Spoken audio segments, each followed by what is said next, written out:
కోట శ్రీనివాసరావు తెలుగు సినీ రంగంలో ఒక ప్రత్యేకమైన వ్యక్తి. ఆయన నటనలో పండించిన హాస్యం, ప్రదర్శించిన విలనిజం ప్రేక్షకులకు ఒకసారి భయపెట్టి మళ్ళీ నవ్వించే విధంగా ఆకట్టుకుంటారు. విలన్ కమెడియన్ పాత్రలకే పరిమితం కాకుండా విలనిజంలో హాస్యాన్ని పండించడంలో ఆయన ప్రత్యేకతను చాటుకున్నారు. 1942 జూలై 10న జన్మించిన కోట శ్రీనివాస్ సినీ రంగంలోకి ప్రవేశించినప్పటికీ రంగస్థలంపై 20 ఏళ్ల అనుభవాన్ని గడించారు. 1978లో ప్రాణం ఖరీదు సినిమాతో వెండితెరకు అరంగేట్రం చేసిన కోట శ్రీనివాస్ తెలుగులో పాటు తమిళం, హిందీ, కన్నడ, మలయాళం చిత్రాల్లో కూడా నటించారు.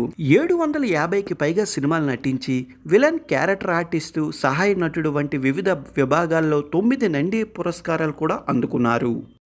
యాక్టర్గానే కాకుండా 1999, 2004 వరకు ఆంధ్రప్రదేశ్ విజయవాడ తూర్పు నుండి ఎమ్మెల్యేగా కూడా సేవలు అందించారు.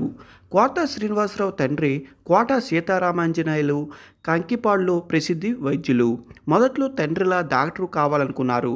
నటనపై ఉన్న ప్రేమకు బ్యాంకు ఉద్యోగాలని వదిలి సినీ రంగంలోకి వచ్చారు.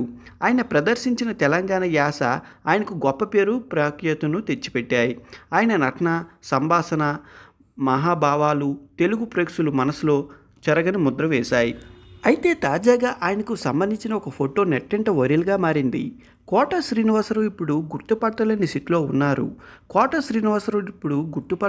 స్థితిలో ఉన్నారు. నటుడు బండ్ల గణేష్ కోట శ్రీనివాసరావును కలిసి దిగిన ఫోటో ఆందోళనకు మరియు పెంచాయి. బండ్ల గణేష్ కోట బాబాయ్ అంటూ కలవడంతో ఎంతో సంతోషాన్ని ఇచ్చింది అంటూ ఆ ఫోటోను పంచుకున్నప్పటికీ ఆ చిత్రంలో కోట శ్రీనివాసరావు పరిస్థితి చూసి ఆయన అభిమానులు తీవ్ర భావోద్వేగానికి గురయ్యారు. ముఖ్యంగా ఆయన ఎడమ కాలుకి తీవ్రమైన గాయాలు ఉండటం ఆందోళన కలిగించింది.